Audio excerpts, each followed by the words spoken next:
Meron din naman po kami dito. Mayroon pa?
So, ito nakalagay po sa akin, happy birthday. Ayan.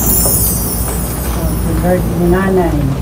Nantahan po natin natin ng happy birthday. May ligtag pa sa likod mo.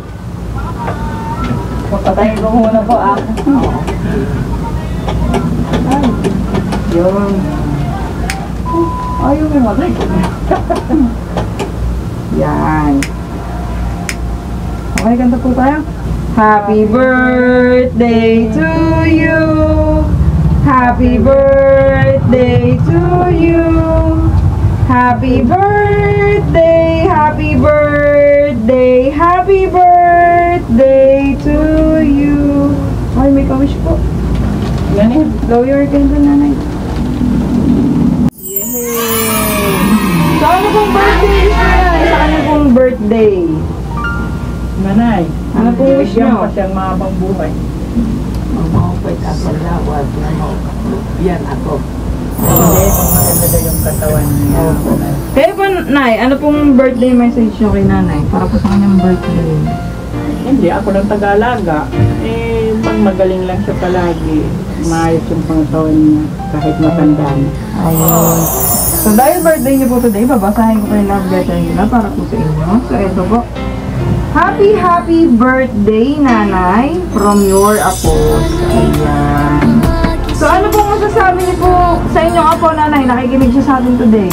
Salamat. Nay, ayun o, nakikipagpigil. So, sabi niyo po yung inyong apo, nay. Magmanda. Kausapin mo daw, ano ba naman dito? Ano daw, hindi, ano yan eh, yung... Ano sa ito pang Hindi, ano daw sabihin mo kung kuwi na?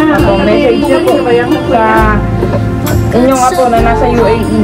Ano pong message niyo, nanay? Mamahupay niya dito. Ayan. Ayun lang po ang inyong message, nay. Wala na po ba kayong salamat? Mamahupay, salamat. Ayan. So, happy, happy birthday po, nanay. Wish din po namin ay malusog na pangangatawan at maraming pa pong birthday na dumating sa inyo, nanay. Ayan po. So, thank you din po sa pagtanggap po sa amin. And thank you din po, ma'am, for trusting Send Love to Pinas. And po, successful po ang ating birthday surprise kay Nanay Virginia. Ayan. So, sa mga FW po dyan, na gusto po magpa-surprise, please do message our Facebook page, Send Love to Pinas. Thank you po.